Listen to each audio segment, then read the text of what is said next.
ये इंसानियत और देश के लिए जीने का जज्बा और सभी धर्म, मजहब, सभी विचार, सभी सभ्यता, सभी तहजीब, सभी संस्कृति ये नेताओं के लिए सीखने का सबक है और गुंडों के लिए सीखने का। हम उस गुंडों का मुंहतोड़ जवाब देंगे जो तुच्छ टाइप के इस तरह की बातें करके नेता समाज में सोल्जर पर सवाल खड़ा करता है। मैं शाहरुख खान के जज्बात को और इस पिक्चर बनाने वाले के इंटायर डायरेक्टर्स और उसको सलाम करता हूं कि तुम लड़ते जाओ, तुम्ही पर गर्व है। नहीं झुकने थकने का नाम ऐसे ही सोल्जर है और इससे बीजेपी को सबक लेना चाहिए।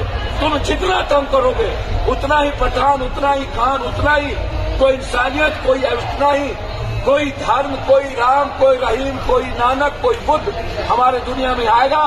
कोई कृष्ण, कोई शिव, कोई वाल्मीकि आएगा और समाज को बना के चला। पादुकोण पर भी बहुत काउंटर हुआ। बिल्कुल गलत है ये, बिल्कुल पहले का सवाल नहीं। कपड़ा ये कोई मैटर ही नहीं है। रंग कई कपड़े पहने, एक तो गाना है माँ पूरी पिक्चर में, बिल्कुल गलत है। बिल्कुल लोग ये सीखिए, ये नेताओं की टुच्चीगिरी, ये जिसको कोई समझ नहीं, कोई ज्ञान नहीं, कोई शिक्षा नहीं, कोई पढ़ाई नहीं, कोई भारत की तहजीब नहीं, ऐसे लोगों ने गलत काम किया है। ये मैं आपको नरोत्तम मिश्रा पर कुछ बोलना चाहते हैं? कौन है नरोत्तम मिश्रा? गृह मंत्री मध्य प्रदेश, उन्होंने ही पहला मामला उठाया था। सर सवाल नरोत्तम मिश्रा जैसे लोगों को चुनाव लड़ने का राइट छीन लेना चाहिए और जेल में ऐसे लोग और जितने टुच्चे गुंडे के लोग हैं इसका जवाब तहजीब से देना चाहिए।